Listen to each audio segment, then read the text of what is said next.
Welcome बंधु माने देखो शीत अधिवेशन में सरकार बड़ घोषणा होती मीटिंग बैठक में जो नुआ किसी दायित्व सहित जो दाबी रही कौन सालेरी वृद्धि नहीं कि जो दफा दाबी सब रही से विषय आलोचना होती कौन डिटेल्स वीडियोटी संपूर्ण देखो चैनल को नुआ कर चैनल को सब्सक्राइब कर दिंतु जानीपर एसोसिएशन दाबी करते विभिन्न समय राज्य सरकार अंगनवाड़ी कर्मी को विभिन्न प्रकार प्रतिश्रुति देउथिले बिता पालन करिबारे नीति अवलंबन करुचंती। तेणु एथर आरपार लड़ाई प्रस्तुत होते एसोसिएशन कर्मी तरफ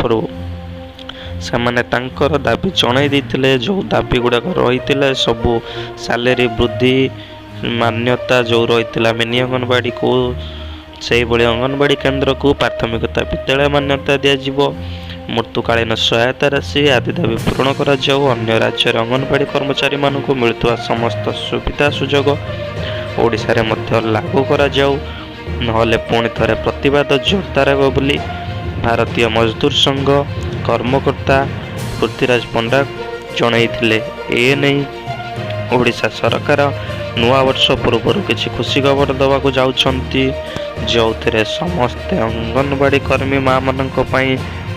आसपारे किसी नुआ खबर एसोसिएशन दाबी रखी अंगनवाड़ी क्षेत्र में लागू होता स्कीम व्यवस्था को उच्छेद करा जाऊ या सहित समस्त अंगनवाड़ी कर्मचारी को सरकारी कर्मचारी मान्यता भी लागू होबार अच्छी जो पर्यंत सरकारी मान्यता मिलना से अंगनवाड़ी कर्मी को मासिक 21,000 टंका सालेरी लागू होबार अच्छी और सहायिका को 10,500 टंका भी प्रदान कर दाबी रखी यह सहित 2019 मसीहा मार्च मसरे सरकार द्वारा घोषित होता अवसरकालीन सहायता लागू भी एपर्यंत 5 लाख टंका और मासिक 5,000 टंका अवसरकालीन पेंशन भी प्रदान करा दाबी रखी सबू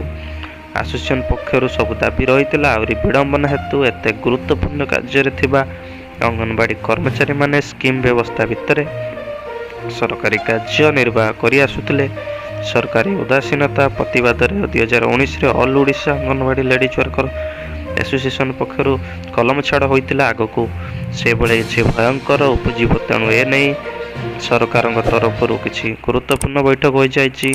आग को सब खबर जारी रखापी चैनल को सब्सक्राइब कर दिंतु। वीडियोटी देखिथिबारु धन्यवाद।